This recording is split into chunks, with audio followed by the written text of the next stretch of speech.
that sleeps tonight,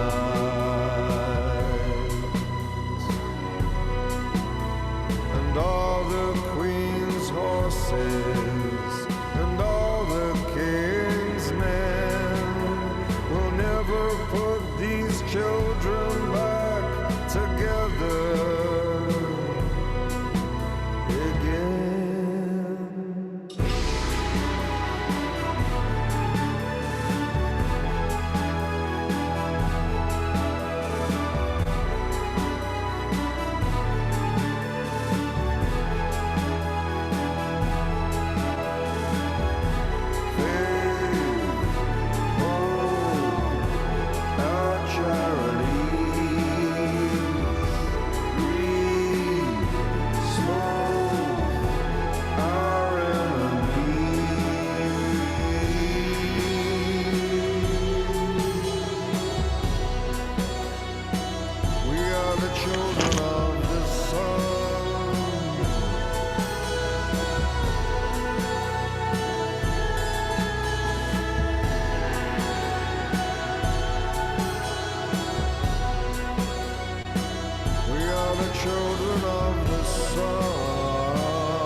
Hello, ladies and gentlemen, and welcome for another edition of Hidden Treasures.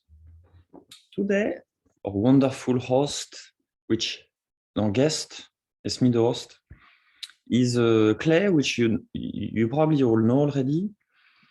So Clay is a guy, I just love his vibe. I don't know why. It's like on Rebel Wisdom, like some of you guys, you've been hanging around.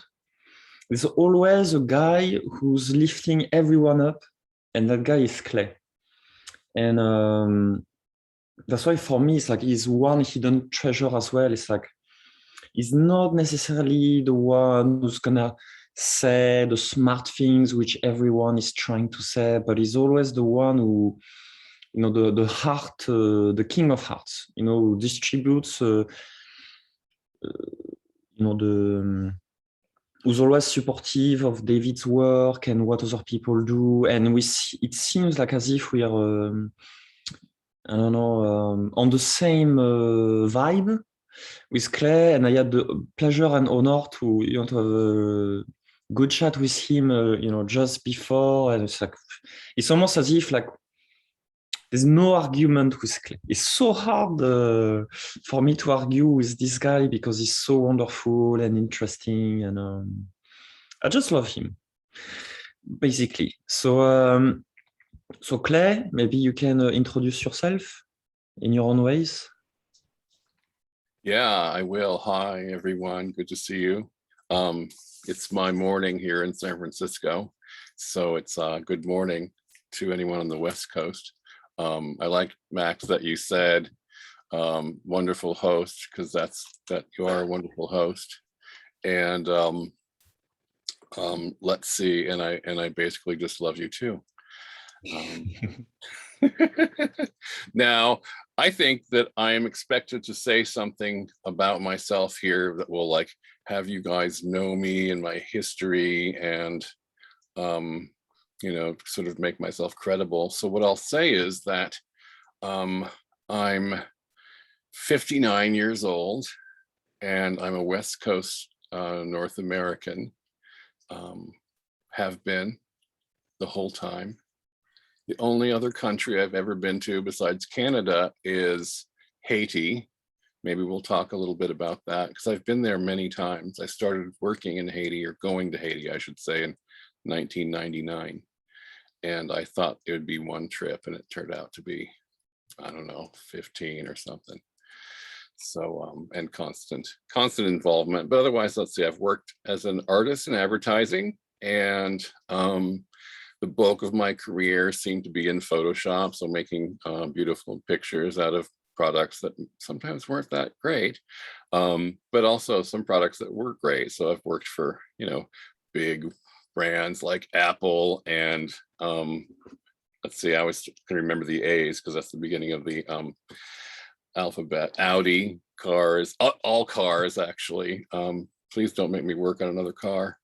In fact, I don't work in that way anymore. I basically only work as a leadership coach for one person. That's my job. And otherwise, I am just kind of living the life of a early retired person who's working on his health.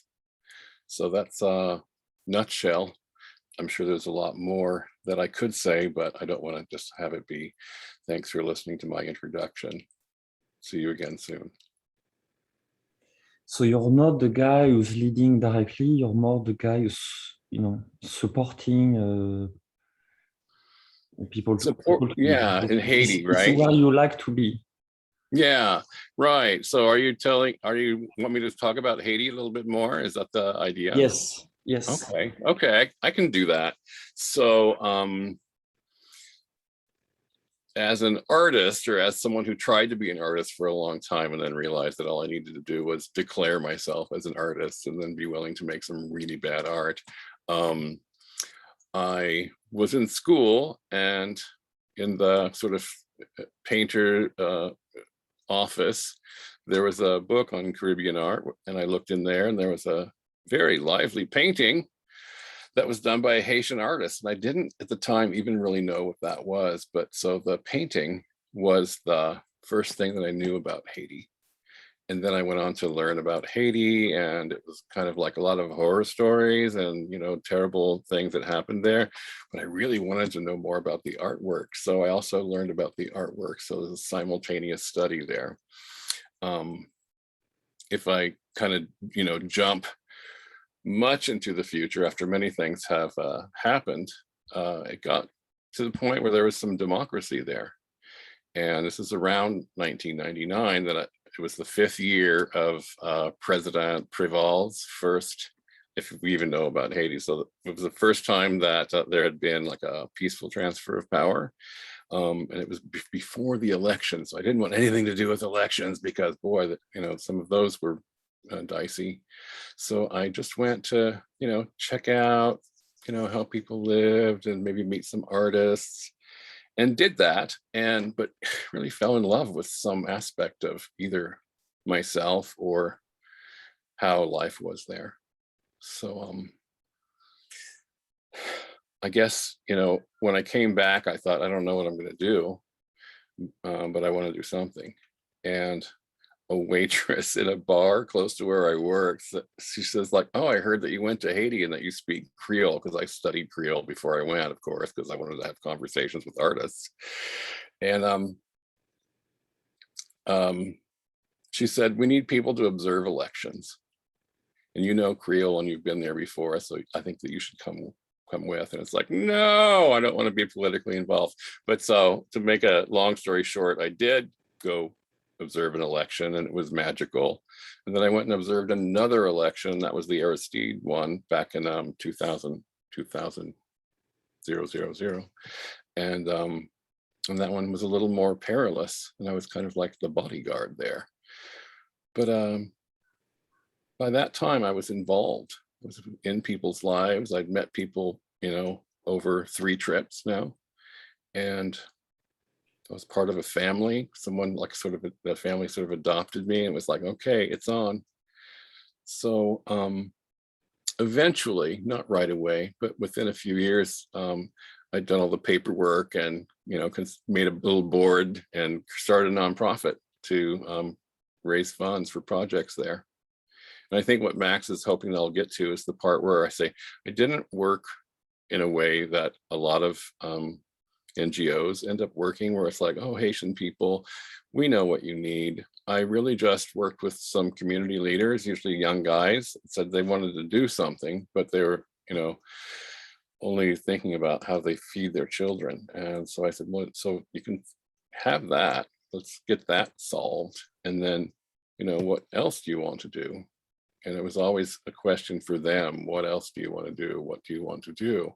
and then they'd take that to their communities and find out what was needed. And it was a pretty cool way to work with people remotely. We used Google Docs before anyone used Google Docs internationally. I feel like I want to take a breath and find out if I answered the question, Max. Yeah, but I think you're being too humble. I'm sure there's something that you're not telling. So what have you accomplished with this?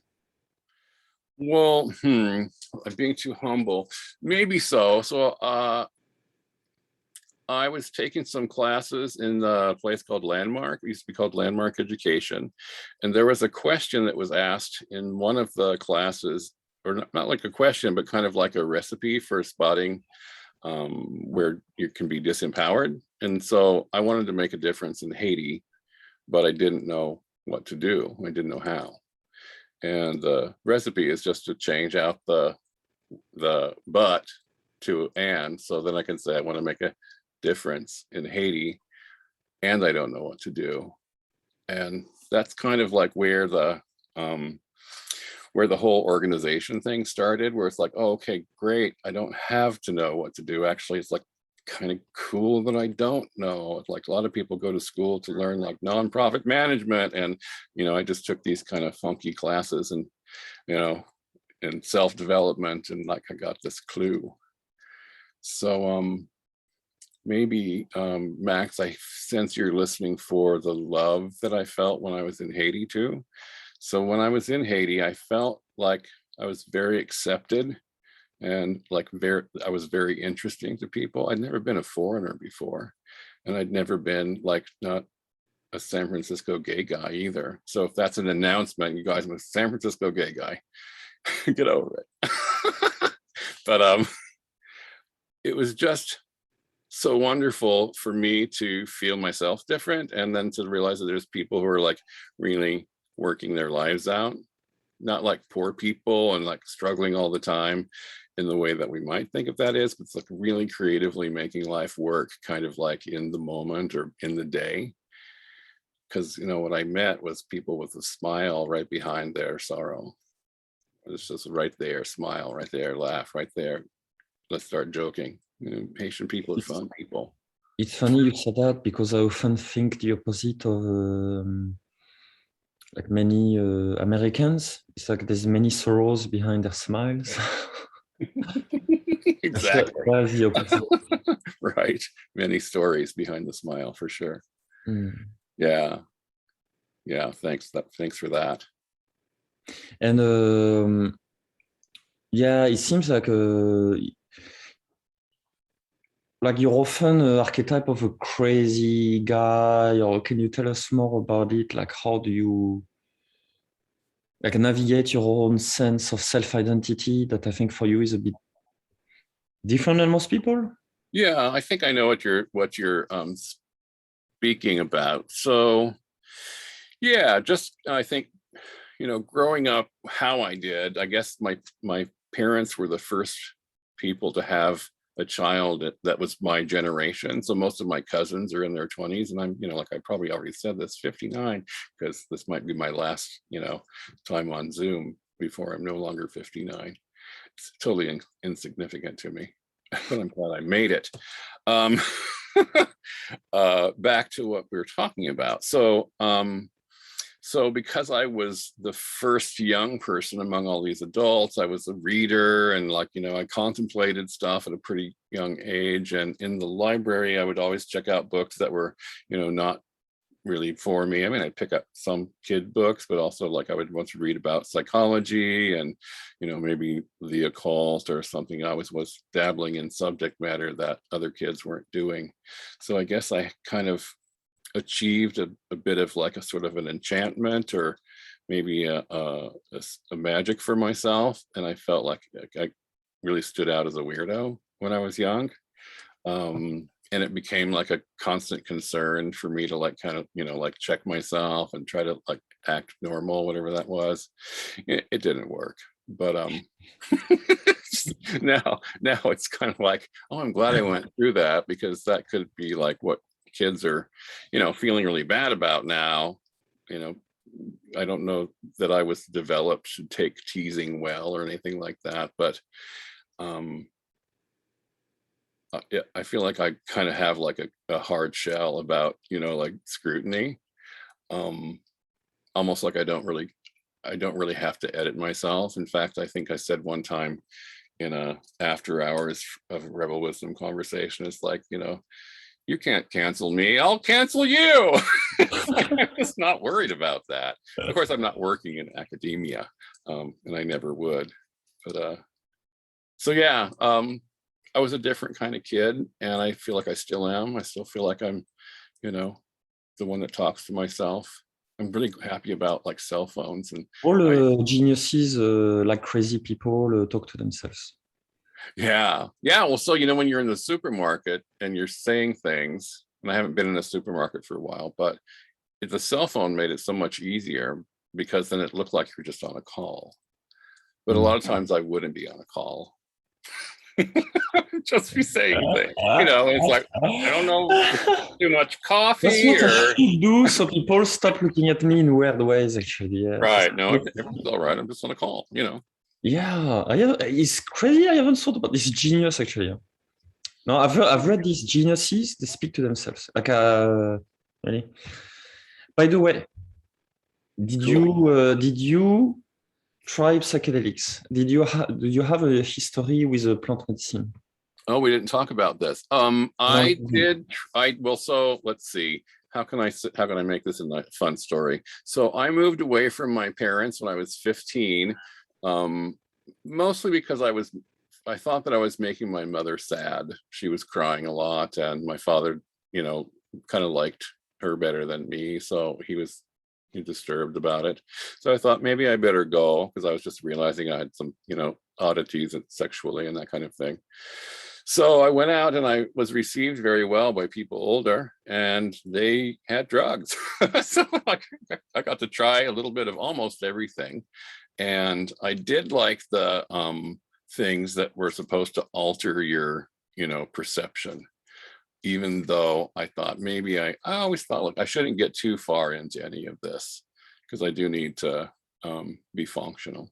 But so I did try some of that stuff, and you know, it just made it easier to get the punchline of the cosmic joke. It's like, oh, okay. What is it?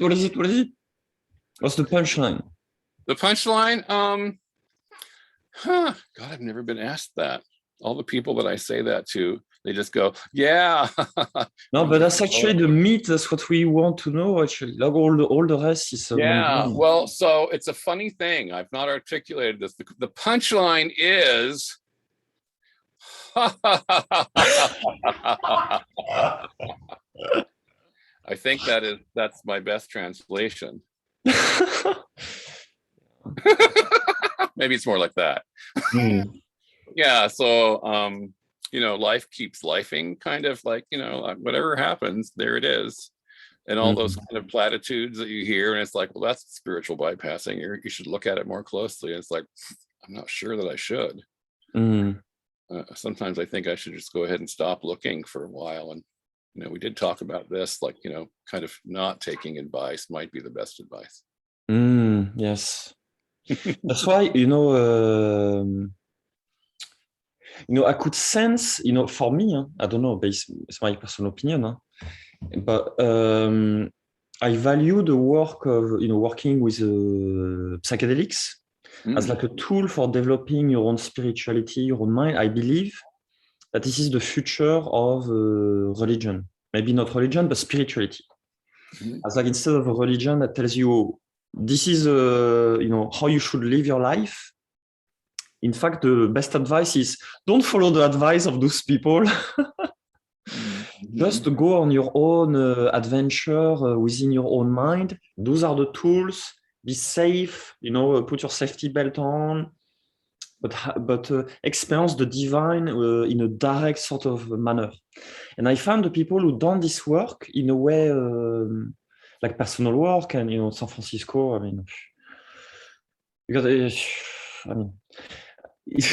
like it's one of the the core of the culture of San Francisco is this openness to everything and not knowing as well. And that's why you said you wanted to talk about not knowing. And I feel like this is where you reach wisdom, is when you know you actually don't really know that much. As much as you would like to think that you do, actually. Mm-hmm. Yeah, that feels right when you say it. It's like, and when I say it, it's like I don't even know what I am. You know, it's like it's been prescribed what I am. There's an agreement of what I am. There's agreement of what we are. Kind of like we're the species of intellect, and we can do things with our hands. It's like, well, yeah, okay, but what are we really? You know, and what else can we make up that's not been made up for us already? Could we make up some more empowering new things, like that there is wisdom in not knowing? I think it's been said, and I agree. You know, let go of the preconceived notion and create a notion that works for you. And how can we do this? It's great that you're a creative, so you will be able to. Yeah, creatives maybe access that faster, or more willing to take a risk with creativity. You know, like what will happen if I always like. Yeah, because I know if I were to ask this question to someone who's not, they will be like, I don't know. I mean, like I can't think of it, or no, I don't want to answer because it's too much of a risk taking to go or like a playful way that you know. How can we fix the world, Clay? If you were the clay master, the clay being sort of the collective cultural landscape, because you're an advertiser, so your clay is the mind of people. But instead of selling them shit they don't need, now you're offering them, you know, the keys to a new world. And here is some clay, go build a new world. You're not the leader, but you're the one who provides the clay for this new world. How would you proceed about it? I could get canceled. No, I don't know what I'm going to say, which is also feels like a good superpower to have. Fix the world. Well, I guess I'd start by saying it's not broken. It's just the way it is, and then there's a lot of opinions about how it is and how it isn't, and how it should be. And then that kind of like lets me relax in my body and not go like, oh, I've got to fix something, and because changing a light bulb is definitely something that doesn't happen on the same day it burns out around here sometimes. But you don't like the idea that you know, the world is broken. The world is not broken, right? For you. It's not broken. It's just the way that it is, and then we have opinions about it. And, you know, there's a lot of taboos that could be let go of. Which ones? I would say it would be amazing if we could talk about anything that is considered a taboo with each other. Like which ones? We could talk about politics. We could talk about religion. We could talk about sex. These are three things that they're not spoken in my family. How about sex then? Because I feel like it's bigger taboo. And you being like a gay guy in San Francisco as well. Right. Well, sex is hung on to a lot of the old ways of being modest and having to be proper, and it's a very structured taboo. And I managed to break out of it because I didn't have any clear options. And even though like I can use the word gay, it doesn't say a lot about like what I'm doing in my life. It might let people know that I, you know, maybe we'll go on a date with another man, but maybe not. Maybe that just says I'm attracted to males. And when I go on a date with a female, it usually leads to disappointment for her. So I let go of that, you know. And if Mm. we're going out for a Pepsi, and you better know that I am attracted to males, so it's not going to be a date. Mm. And I've awkwardly said that before. But this isn't exactly what I'm talking about. Mm. Taboos stifle expression. So we could also talk about bodily fluids. We could also talk about, you know, it's so funny because like everyone poops, but nobody wants to talk about it. We could do an hour on just poop, Mm. I agree and how completely. hilarious that is that we don't talk about it. I agree It's not, completely. yeah, it's not awful that we do that. It's not, you know, unfortunate. It's just that we do it. And then we'll be like, oh, no, I don't do that. I never farted before. But Any other, why do you I think could be people are canceled so now because I just said, you know, poop. What's the question again? yeah, why do you think people are so stiff about those kind of things? Like so poop is bad, sex is bad, Bad. Well, being in love with a man is bad. Mhm. Why? It's offensive. We have an agreement not to talk about it. Yeah, but why? Why? Why? Somebody else was uncomfortable, you know, in our ancestry. No, I would like to meet the tribes who are okay about talking about it, because then the poop is just poop. And it's like, you know, well, what do you do with that? You bury it or whatever, you know, with the smell. I mean, poop Like, is manure, is food for the plants. I think for me, it's part of the natural. cycle of life. It's natural, but it's like, you know. For me, what's silly, what's stupid, Yeah. that we put some chemicals in the toilet where we poop, where poop is magic for the plants. You know, they want Yeah. it. It's like, Yeah. yes, give me a gift. It's like you know, they give you the gift of like a fruit. You give them a gift of a poop. So it's like a good exchange. You know, it's like Yeah. And we there's lost actually, that. yeah, there's ways that are developed, you know. And so my work in Haiti has informed me in a lot of different ways. And there's an organization called Soil, and it stands, they love acronyms, but it's something for making composting toilets. And basically, you know, they construct like a kind of a big outhouse, and it has a chamber underneath for the poop, and then the pee goes someplace else, because that's the problem, is if you mix those two, it kind of like, you know, pollutes the fertilizer. So you have to put the pee separate, and then, you know, then you can let it sit in that chamber where it's very hot, and there's a pipe, and it goes above the sky, you know, so it doesn't just smell, and they have compost, and they sell it. Human poop. Oh God. Ew, terrible. No, not terrible. Useful. But yeah, I know what you're saying. And the chemicals, like to make it blue, the blue water. Yeah. That's just an indication that, you know, like we're not dealing with ourselves. Or we're dealing with ourselves with perfume. And, you know, what can I say? Perfume's nice. I wish I had a perfume brand. I'd make it look really beautiful. It'd smell like something, not poop, of course. The opposite of poop. What's the opposite of poop? It's here in my bottle. Buy some. No, I don't want to do that. I think but it's a creative idea that you hope someone else. So as an advertiser, if you were to sell the idea of poop to people, how would you go about it?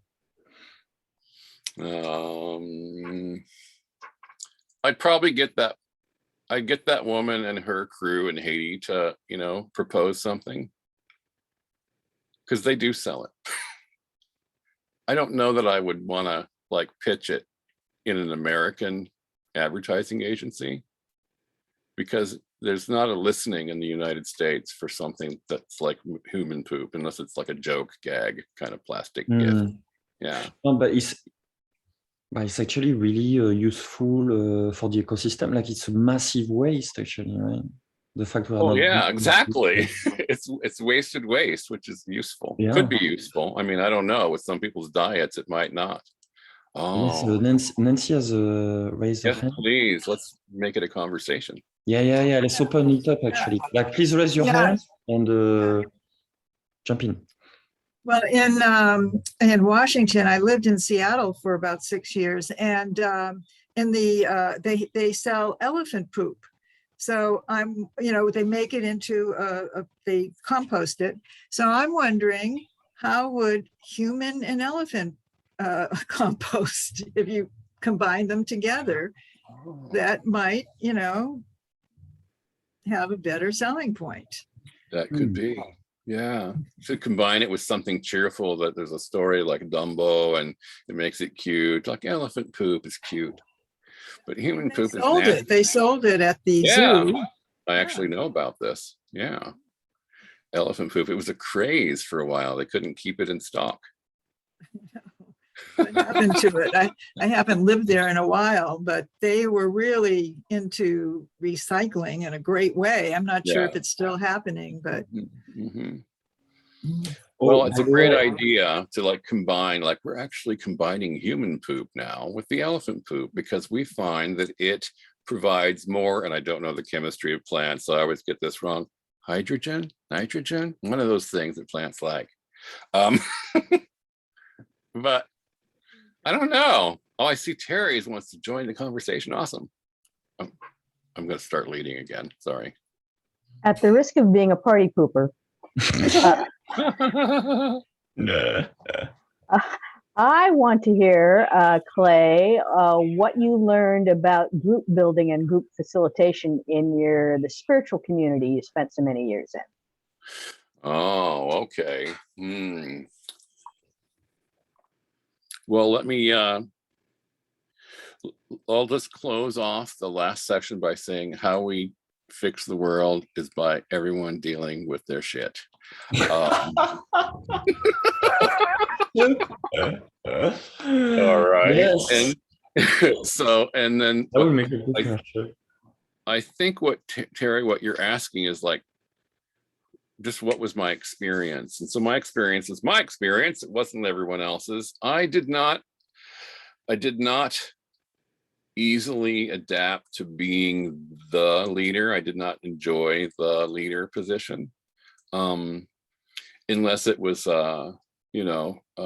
cheerful chat or creativity or building something, where everyone had an agreement to be in communication. So I took programs where there were distinctions of communication, and the whole idea of the program was to practice living in those distinctions and working with others in those distinctions.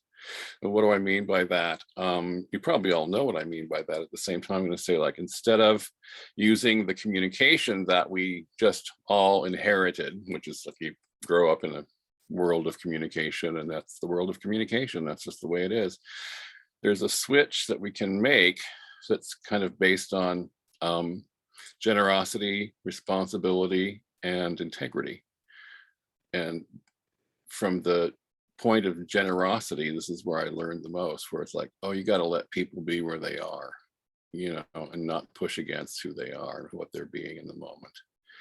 So what I learned for myself as far as facilitation and, maybe being a leader is that it's not up to me to, create the path, which is the path. It's sort of like more of an idea of creating an opening where people can easily step into and, say what's important to them, nothing to push against. And I think I bring that still, even though that was many, many years ago, like 15 or something.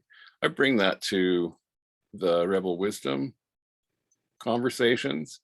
I mean, I show up with a listening, which is actually a big part of communication. I was just telling a 9-year-old the other day, who's a son of a friend of mine, something about like, you've got ears and they're on the side of your head and there's no volume control and the sound goes in, and we call that listening. But I said, I want you to know that you can do more with it than just hearing. I said, you can listen for how someone's feeling, even though they didn't say it. You can listen for what they might be committed to, which is a high concept for a 9-year-old. It said, so you can listen for what they're about. And you can get them in a way that soothes them.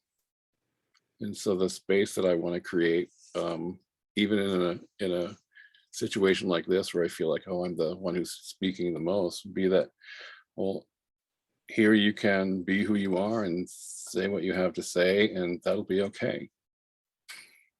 That'll work out for us. I hope that answers some of what you were asking. I really like this answer, actually. Feels like, to me, this is like the difference between old leadership and new leadership. I feel like what we need more is like gardeners, you know, thinking you don't do the growing, but you create the space for others to do their own growing in whichever way that they want. Lovely. I see you a bit like a gardener. Oh, well, the seeds completely know better what they need than we do, right? So the analogy is good. If we just give the seeds what they need, which is the space, and like, I guess they like water, so provide some water. So what is the water? What is the water in this metaphor? I think it really is water. Is it what? I think water is, it's the metaphor is water. You mean to feed the plant? Yeah, like, yeah, so we have to feed the garden, we have to feed the space a little bit of Yeah, but water. how do you feed the space? Well, maybe you say something new or ask a new question when nobody is, you know, sometimes people just stop. I mean, we could all do it right now. I could say, elephant poop, you guys. Well, we already talked about that. That's not going to take us anywhere. But I could say, like, let's go back to that idea about elephant poop. Like, what else could we mix with it? Now we could have a conversation. So that's the water. That's the metaphor of water. I had to work it out. I didn't know. So it's fluid. So it's like it's not fixed. It's fluid, basically, right? Yeah. Oh, open-ended. Open-ended. Yeah. Yeah. I see, Danny. Yeah, I'm feeling that water in the listening. Well, that's what I was thinking. Those three, when you, the listening for, you know, I'm not sure I have heard those two words put together. Oh, wow. I Amazing. think it's possible. You know, it's like often it's like learning to listen and you stop there, right? Yeah, But what this is doing is saying, I can tune my ear. In the same way we know how to tune our eyes, right? I can all of a sudden just look for the red things around me right now. That's all I can see. I mean, because I choose that, right? Our ears can do the same. And like when we're in a restaurant, right?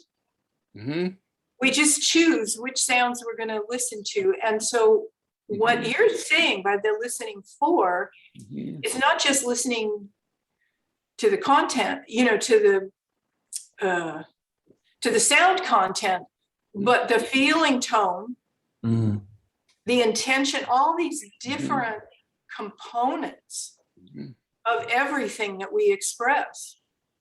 And, you know, I'm just thinking that you know, often we talk about the mind and the heart and the body and that, you know, integrating and all of that. We can listen for that as well. We can listen for whether, when I can listen to myself now for whether or not my feet are involved in what I'm saying here, you know? So this is really good, Clay, the listening for. And, you know, I think it takes realizing you have to say it to a 9-year-old to have that happen. You know, it's like, oh, what shift? Because I think when we're little, we don't get taught that. No. We certainly don't get taught to listen for. Yeah. Lovely. I'm so glad that you said that, because really everybody has the inherited model of communication, and it is a model, but nobody knows it's a model unless they've actually done some kind of, work to go like, oh, communication is a way that we do it. And there's another way that we do it. And what you said, like listening for, you can add anything after for. Listening for when someone is disempowered, listening for what's missing, just like looking for red things, listening for magic, listening for freedom expressed. So these are things that I learned because I stayed with it.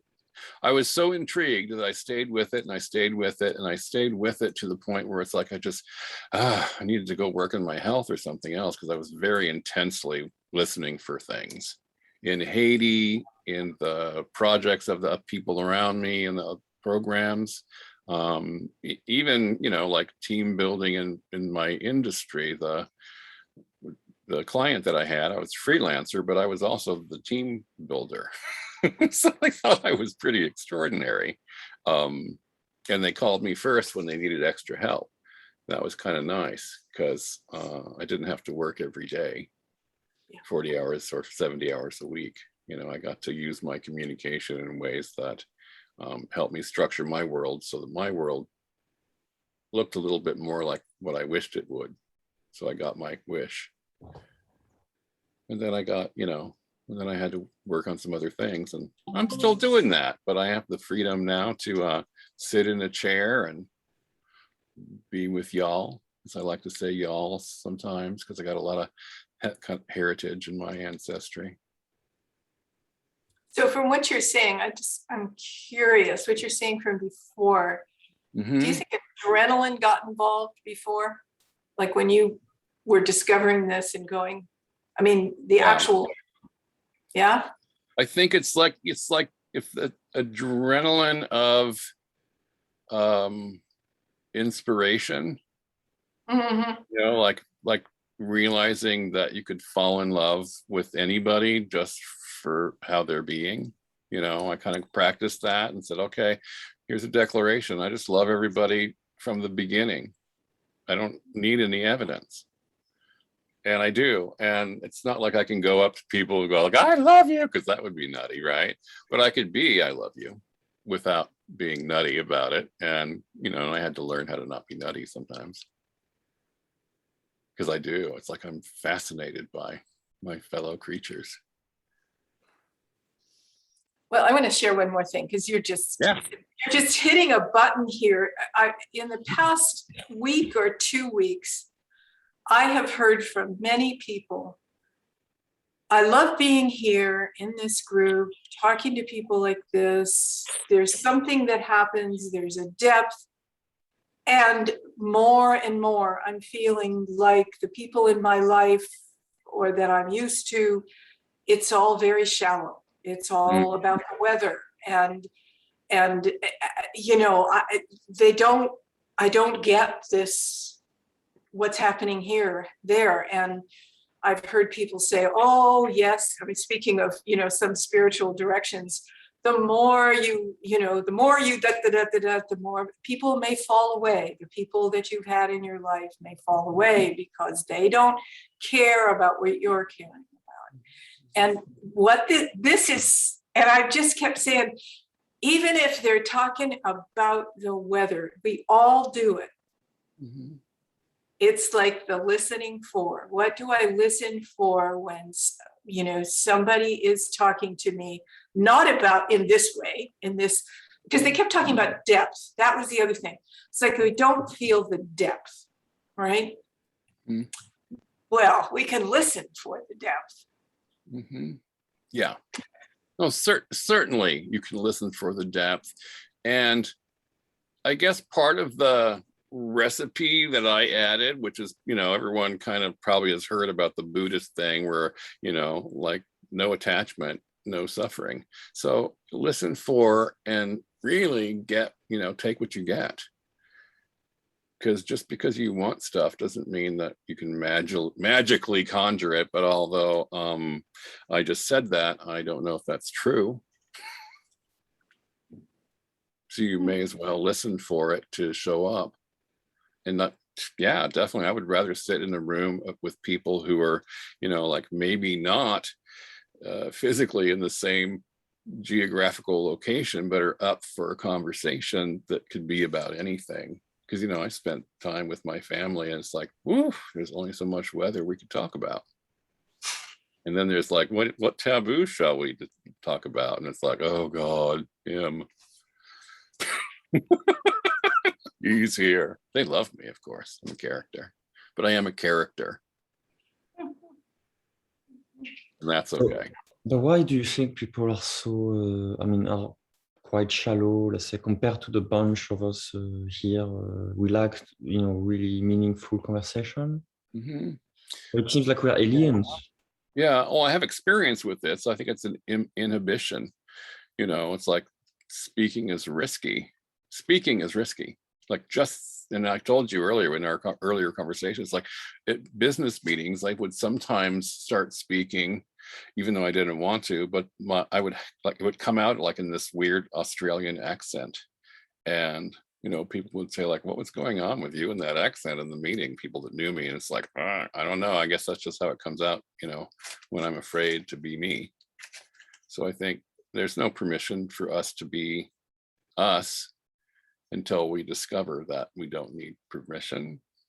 You know, it's almost like you have to declare, I can express myself now and take what I get. Like I'm willing to be canceled, but I'm also willing to cancel them first. Which is a superpower in my life, because it's like, oh, this is a new thing. And people are like, oh, you said X about X, and you know, that's no longer cool. And it wasn't cool when you said it 9 years ago. It's like, yeah, but I said it out of love. You've taken it out of context. That's not fair, dumb bitch. And see, I shouldn't say that, but I just did. Yes, I have my shadows too, and they're called Carrie. I call the you know, should is the shame monster. You know, it's and the shame monster. What you say to the shame monster, you say, "Shut up." Shut up. All the should, you know. Yeah. Who decides? Who decides who should do what? Right. You know, it's a tool for. It's a great tool for social control, shame, you know, like religions use it. Yeah. It's not working like it used to, Max. It's not working like it used to. Sorry? And so I guess I want to get in the game and go like, oh, you can be unkind. I could be unkind too. I've studied it. Yeah, but I feel like if you're being unkind, it's to be kind. Kind of, yeah. I mean, because I'm not a real fan of meanness. You know, which is why I can't get behind the whole, like, let's, you know, do away with democracy and just have people tell us what to do.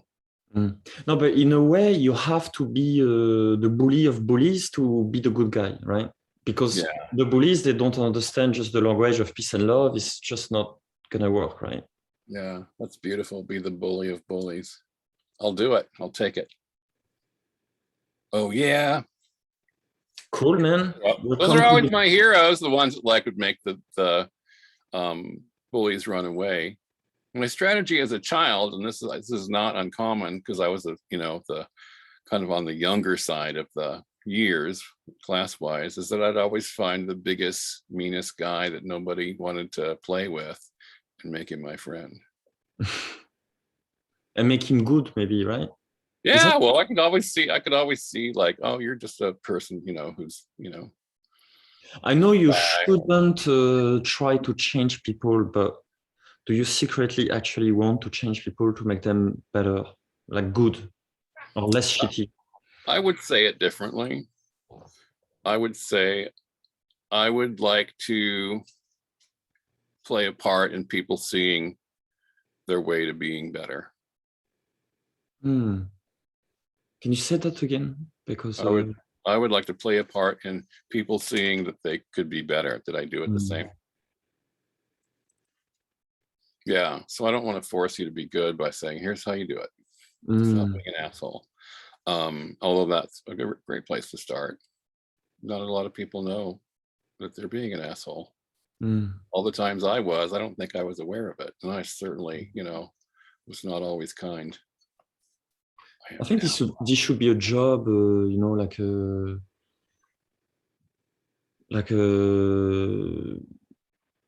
asshole checker, like someone who's able to tell you when you're being an asshole so you can fix yourself. Yeah. Because I will personally find value in it. I know sometimes, but in a way, I know I do it as well. I like to be cheeky, but mindfully in a way. You see what I mean? Yeah. Well, yeah, part of your character, right? It works. Just like the thing where I bring out Carrie. I bring out Carrie as an example. So Carrie's from the shadow stuff that I've learned from Rebel Wisdom. I didn't really know about shadow that much. I just knew that I had like this attitude that I could switch on where my voice started to sound really sarcastic and punitive. And it was usually from someone being cruel to someone else, I don't love that. I don't love that experience unless it works, I guess. And I feel like I have a pretty good control of it. I don't feel like Carrie comes out. I feel more like, that wisdom guy that you think is over here, like you're listening for my wisdom. Thank you, by the way. Or if I have, which is also good. It's just protected. We have some good protection aspects. And I think that I've become a lot more father-like, even though I don't have any kids, I'm always inspired by people who do. I mean, like Jamie, you were very good at letting us know what your life was like. It's very different than mine. I don't have any kids, but I've, impacted kids' lives. And some of them, like didn't join gangs that rolled out of in Haiti, right? So out of my conversation for empowering leadership in communities, kids didn't join gangs. And I thought, well, that's cool, because I didn't even expect that. I just knew something was happening. I think we should have like a new profession called father as a service. There's everything as a service nowadays. Yeah. And maybe Clay, you will be one of those. Like a good father figure that people need in their lives. Yeah, I see you in this role. I've been invited to do that before, and I actually do have one daughter who's like not biologically my daughter, but I knew her since she was a baby in the 80s. And the father I am for her is, I don't buy her new shoes or anything like that. I just am a source of unconditional love for her. So no matter what kind of mischief she gets into, it's like I may not save her from her consequences, but the love doesn't go away. And I think that's maybe one of the things that's missing in the world is that love is very conditional. You can only love people if they've shown you that they're lovable. Most people don't think they are. I love the idea of Council of Grandmothers, though. That was a Jamie Wheel invention. The what? Council of Grandmothers came out in the festival in May of 2020, the Rebel Wisdom Festival. Jamie Wheel said something about we need a council of grandmothers. And it's like, oh my God, that's what we need. Because there's something, so unconditionally loving about the idea of a grandmother. Maybe not everyone has that in their grandmother, but the grandmother that we're talking about, there's some wisdom there. Yeah, I feel like, like there's some people, some kids who wish, every age, wish perhaps they had like a good father figure, but they don't. And some people like you perhaps wish you had children and you don't. Like you could have some, like not dating, but like matchmaking or like proxy, like I don't know. I hear what you're saying. Oh, I think you're pointing to something that is missing. And I could do it because you can hear that I can do it. Mm. And I think any of us could probably do it. I'm just the No, I don't know, man. hidden treasure today. I don't think everyone can do it because, like when you speak about unconditional, I mean, love and the way that you do, I think because I can feel it's genuine, you know. Like some people will say the same thing, but it's like, okay, you just say it to look good or it's posturing. But something tells me that, you know, you've done enough, maybe shadow work, that for you now, let's say you kind of saw a bit of the light, and now it's like you're this very compassionate person, but it's natural for you. It's like you don't have to work at it.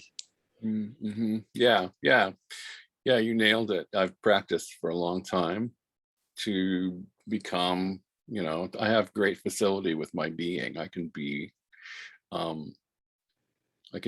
mostly, I think, what's needed, unless I get into my head trying to think, and then I just disappear for a while. Yeah, I've been practicing this because it felt important to.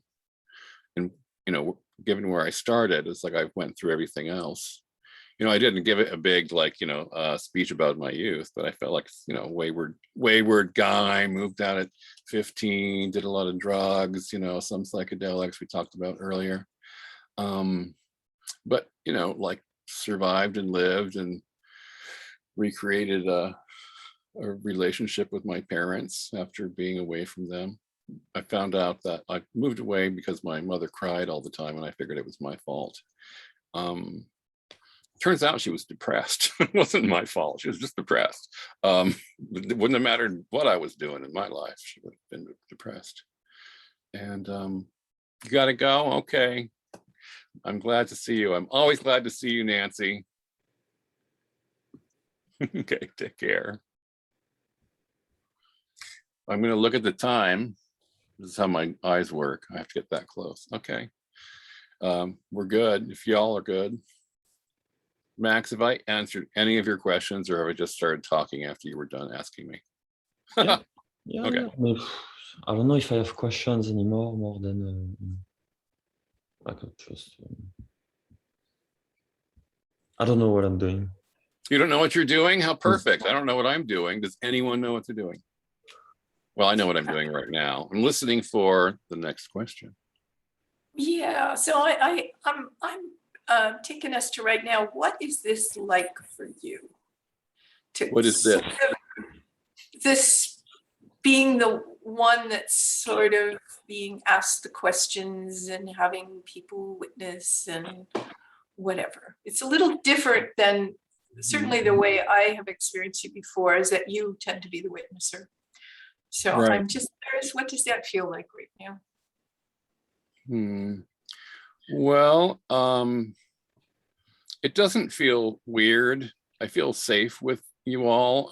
It's nice that you're familiar to me.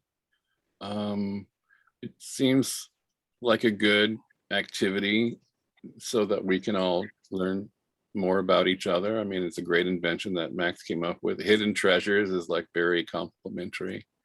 I love being interviewed. I always think of it as a like on the phone kind of thing, maybe just from being from that era. I don't feel nervous, but I think one thing I did learn, and maybe my, you know, practice getting up in front of people and saying things when I did the landmark programs, because there's a lot of that, like getting up and saying, you know, like stupid things and ridiculous things, and like being coached about it, is that I just don't have much about like getting up in front of people and talking. It's helpful if I know what I'm talking about. And in this case, it's about not knowing. So it's kind of like, oh, no trapdoors in that one. But thanks for asking. Yeah, it feels okay. And maybe I don't draw the attention to myself very often. I don't have a point to make usually, but I will make one if I'm listening for one that's missing, because I often can listen for what I have to say and hear it out of someone else's mouth. Yes. Yeah. Surprise. Yeah. Yeah. So yeah, thank you. Thanks for that. It was an exploration. How do I? What is my experience? I don't know. Let me check. Is there any? Are we? I don't want to take over, Max, but is that? Do we want to do the question and answer part? Because that's fun. Yep. Yeah. And Whatever. My biggest fear is no questions, because I don't usually have any questions for the guest. Just go like, cool. Terry, did I see your hand? Did someone just drop off? Leilani, yeah, Terry. Terry had Terry. to. I had a question. She's waved. Okay, she's waved goodbye. Yes, question. Yeah. Yes, Leilani, hello. When you said that you have great facility of your being, I was quite taken by that phrase. And I think I have an idea what you mean by it, but if you could elaborate on it, I would appreciate it. Sure, no problem. Part of the practice, especially in the landmark programs and some of the, like I did some Tony Robbins stuff earlier, is that you are in control of your experience if you choose to be, and you can say who you're gonna be in situations. So, I mean, it sounds a little funny to say this, but I create myself 5 times a week in a conversation with my committed listener as the possibility of being peace, freedom, forgiveness, and unconditional love. So that's the space I practice being. And I've been practicing that since 2008. So, and a lot of times when you create a way of being that's foreign to you, everything that comes that's not that, everything that's not that is what shows up. But then you get to start seeing what's in the way of being peace. And at one point in my practice of being peace, I was observing an election in Haiti, and I was with my, good driver friend and guide, and I had another person with me who was, just observing, just came to the country first time to observe. And one of the polling places, there was a ruckus of some kind right before they got there, and one of the, I forget the name of the organization was there, but Haiti was basically occupied by the United Nations, I guess it was, and those guys like showed up with machine guns and were pointing them into the polling place. I'm just like, okay, time to be peace, I think. And so I said, you guys get back if you don't feel comfortable, but I'm going to stand right here and I'm going to be peace, because that's what's missing. And so I just like did my whatever it is you do when you're radiating something. And I just kept radiating peace. Now, I don't know if it made a difference or not, but nobody got shot. The, thing got worked out. But it just doesn't feel in my life like that is the way things go. It's like people with guns like to shoot them, I think, especially if that's their job. So it was freaky. But so yeah. I'm saying more about what it is to be something that you just claim. I claim it as something I be. Now I am normally pretty peaceful, or a space of peace. I'm very much a space of forgiveness. I forgive people in advance because they're going to do some nasty shit.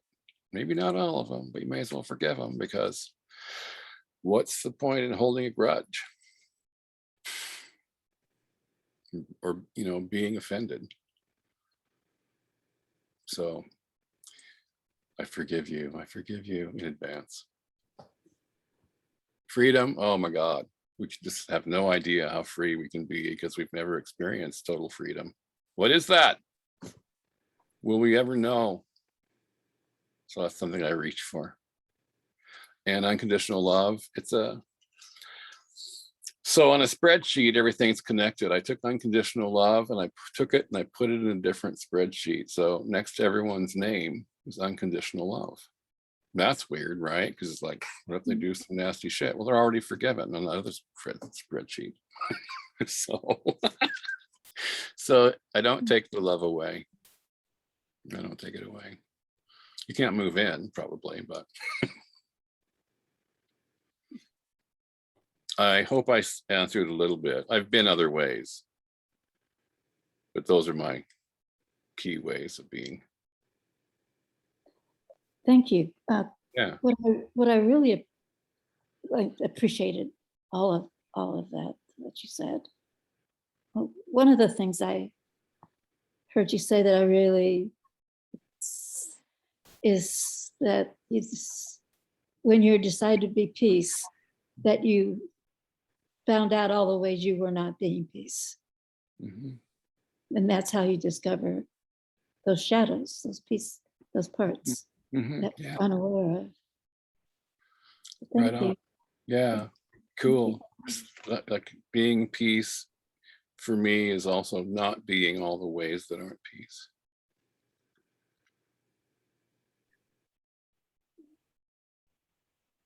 And I don't look forward to having another test like that one.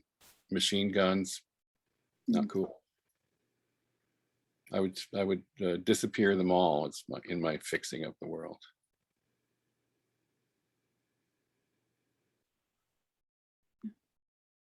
Okay, you guys, elephant poop. What are we gonna do with it? Yeah, I'm just gonna throw this out there. This is because I get a little weird myself sometimes, especially in family situations. I'm sitting at a game table a few months ago. Well, actually, last year sometime, playing cards with family members, and my granddaughter's boyfriend was there with us, as he usually is. And I was just, I don't even know how the conversation, but I just said, babies don't know that shit stinks until we tell them. And they all just kind of stopped in their tracks. But that's the truth. They don't know it stinks until we tell them. And of course, baby poop doesn't stink as bad as adult poop does. But I just kind of think that there's sometimes like breaking down some of these barriers to bring out a conversation that we don't generally have is amazing. And I really appreciate that also here today, that you're bringing this idea of these taboo topics up, that like sexuality, like we're so repressed to talk about sex, and it's blasted all over the place. It's like media just blasts it at us. Like the youth are just blasted with it, and yet we're not supposed to act on it or talk about it or any of those things. Have it, yeah, be it, yeah. And maybe depending on our generation, but I know, for me, it was sort of like, well, you better not be that. Right. That's going to be trouble. You better, figure out how to hide that. Yeah, for sure. I like better. I raised, or at least partially raised, my oldest grandson. And so I was about your age. Yeah. When he was living with me, and he was 15 or 15, something like that. And I noticed that I opened up my nightstand drawer and I noticed that my KY jelly was missing.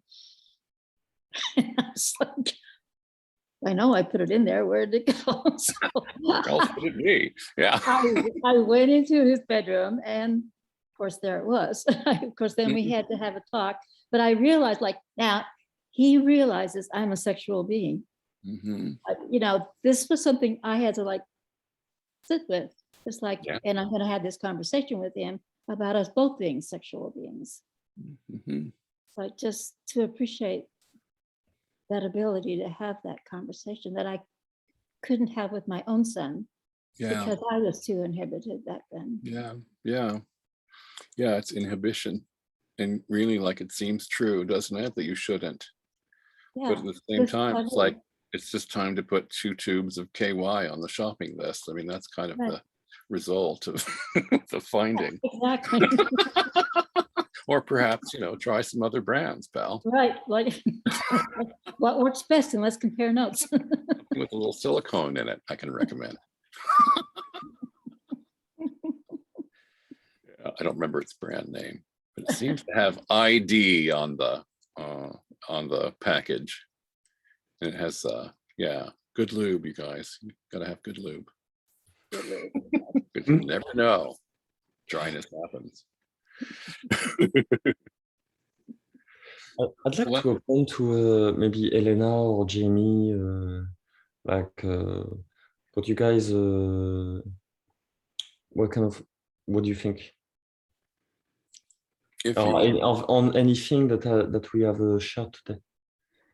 I'm just loving being in the audience right now, Clay, and I've been taking notes. Like I've gotten so many little bits of gold from this. Changing the and, or changing the but to an and. Whew, that's a good one. That's a good one. yeah, it is. Yeah, I fell in love with an aspect of myself and the culture. Mhm. It sounds like you found a part of yourself in Haiti through that work. And that's just so beautiful. It speaks to the depth of experience and how rich it is, you know? And so when we're just not doing, we're not discovering ourselves. So yeah, that's good stuff. And oh my gosh, I went crazy and started drawing pictures when you were talking about the seeds and the water and the, what is that? And so I started thinking about water as intuition because it flows and it's like our emotional intelligence. And I started thinking about the sun as the logic, you know, the more left brain, the analytical.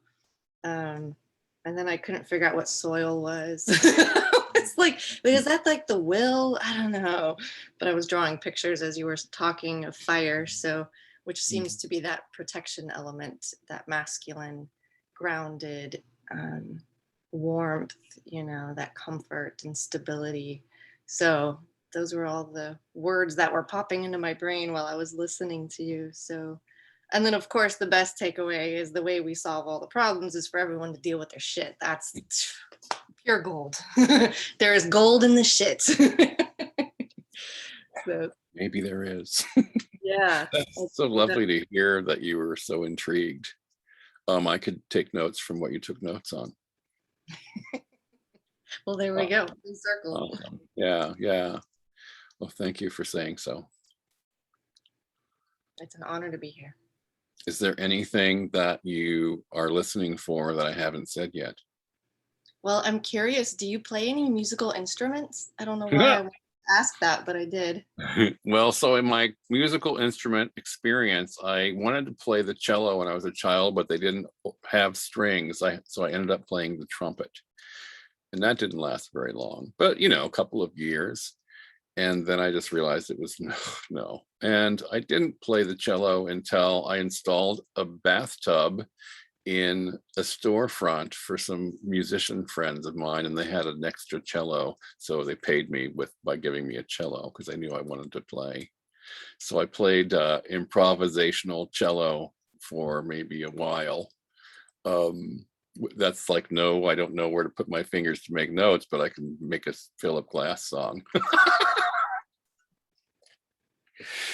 Yeah, that's my musical experience. And I finally did give the cello to someone who wanted to play the cello and use the note method.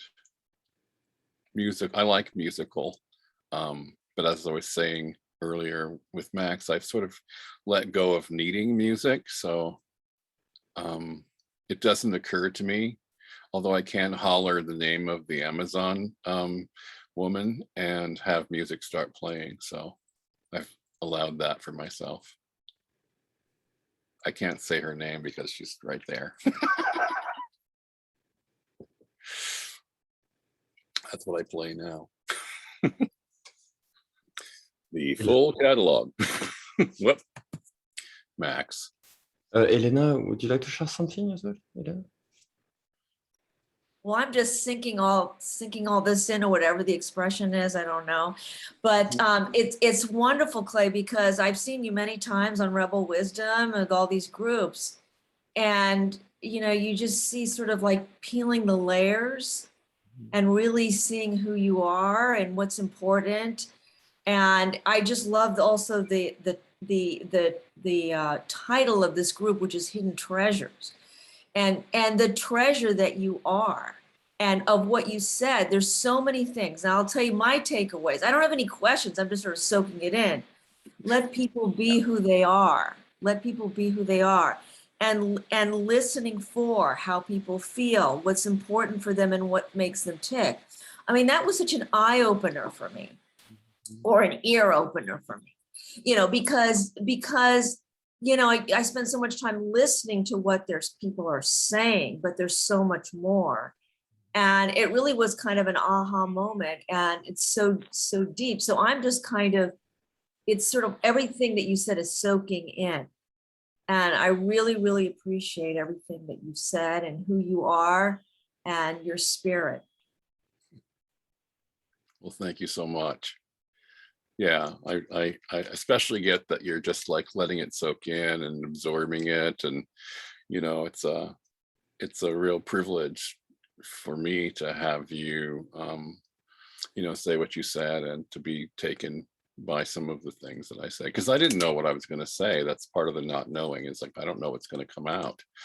A lot of, I guess, sort of like a belief I may hold is that I say the things into the listening of who's there. So maybe I said the things for what you were listening for. And that's just a different way of talking about listening. Yeah, but if there was 5 gentlemen here instead, I would probably maybe have altered it a little bit, because I get a little different energy that way. But I think I'm a little more scared of the judgment of men. I can admit to that. But so being courageous, I guess, is part of one of the beings of just saying what you've got to say anyway. All right. Well, let's see, Max. I won't lead this. I'll let you lead it. But I would say at this point, look, is there anything else? Yeah, just 5 minutes more. I like what Elena said, because for me, it's like what I think we need maybe is less like abstract concept of like a neo-modernism, post whatever, but more like simple wisdom, simple words that are meaningful, that are the right ones. And I think this is more important to get right now than like it's not a business, it's not an expertise actually. And the reason why I'm doing this effort here is because I believe actually people that are wise, they don't necessarily really want to market themselves as expert. It's almost contradictory. That's why when you focus on not knowing, for me, that's the beginning of wisdom is when you don't know. Right? It's like where you're willing to accept the limit of your understanding of things, that actually really your wisdom starts to grow. And I try to look for this in people, and I wish it will be more appreciated, because it's like what you say is not it's not complex words. You don't quote Nietzsche or Bakunin or Plato, but still what you say is truly meaningful. Huh? I mean, what some religions talk about, Christianism, unconditional love, all of this, it's like it comes in a way naturally in the mouth of someone who's done like the way I perceive you to be. It's like someone who's done deep shadow work, so that those things become natural. It's not something you learn in a book. It's something you learn by experience. And for me, the experience of someone who's been on the field, who lived his life, like Jamie, like Leilani as well. It's like you can't. There's no shortcut for this type of of experience that brings the real wisdom, in my opinion. But some experts, Jamie Will and whatnot, I mean, they're more like scholars, they're more like academics, analyzing books and stuff. But they don't always have like the heart part, you see? It's like, I think maybe you have smart, intelligent people, but we need more like wise, kind-hearted people. And that's why I think this is the space where, it's the heart that speaks more than the, I wanted to say the mind, but I said the brain, and so that's why it was a pleasure to have you here, If you have a few last words, and then we're gonna leave each other in music. Okay. Yeah, no, that's lovely. Yeah, I understand what you're going for with this hidden treasures. I knew right away before you told me. And that was when you were talking about it, before you were saying that I would be with somebody, because I always go like, oh yeah, if I talk and people catch me.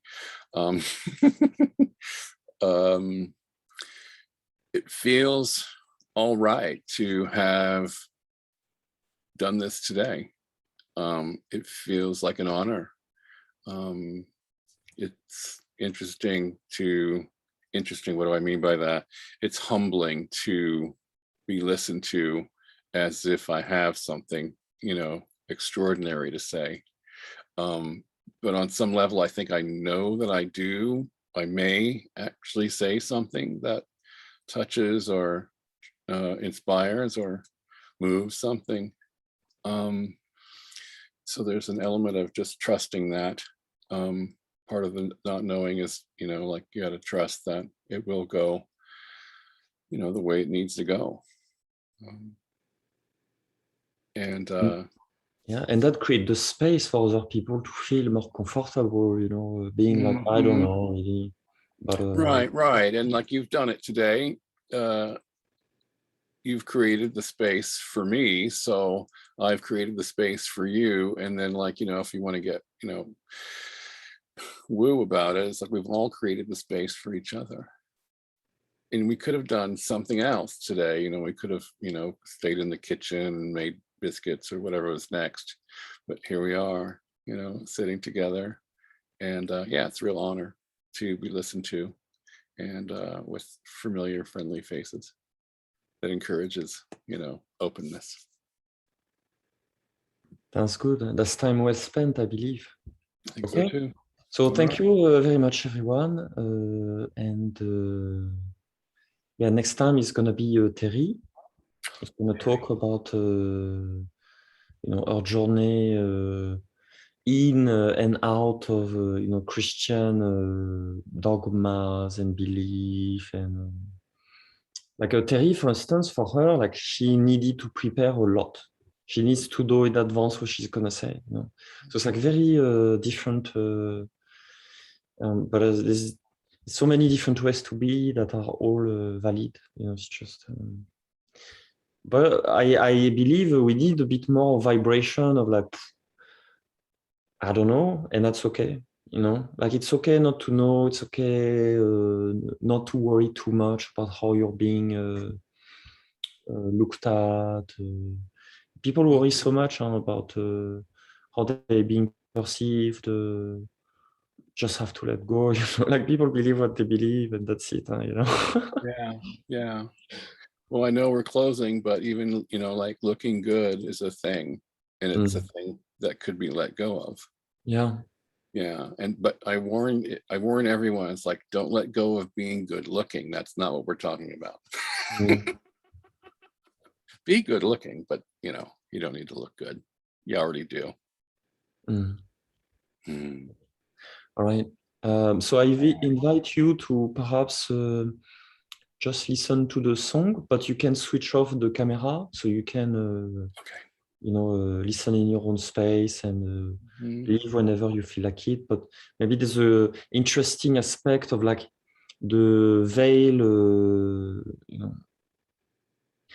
The veil is the curtain, the digital, Right. the digital curtain close.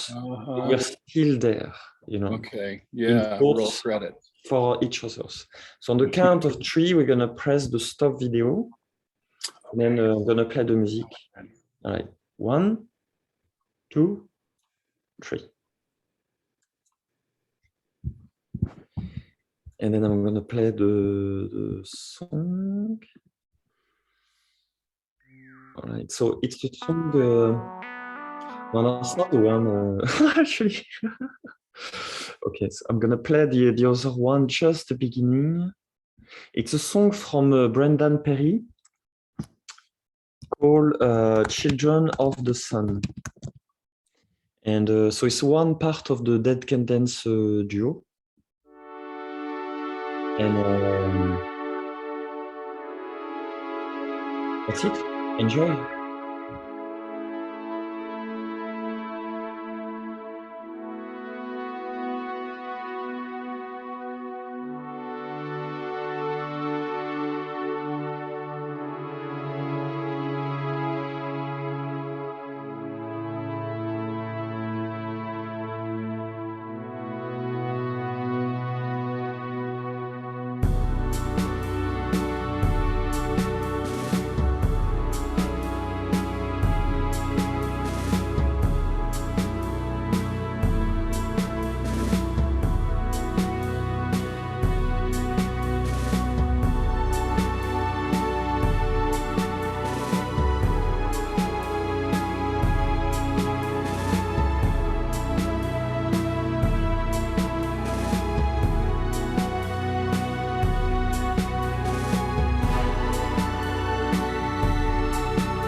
As the sun, we came from the ocean, once our ancestral home, so that one day we could all return to our birthright, the great celestial dome. We are the children of the sun. Our journey's just begun. Sunflowers in our hair.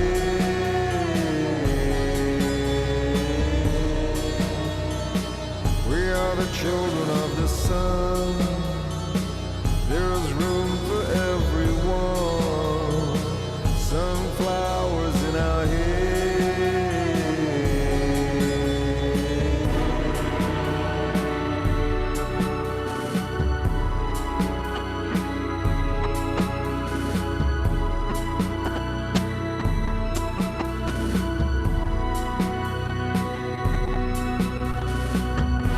Throughout the ages of iron, bronze, and stone, we marveled at the night sky and what may lie beyond.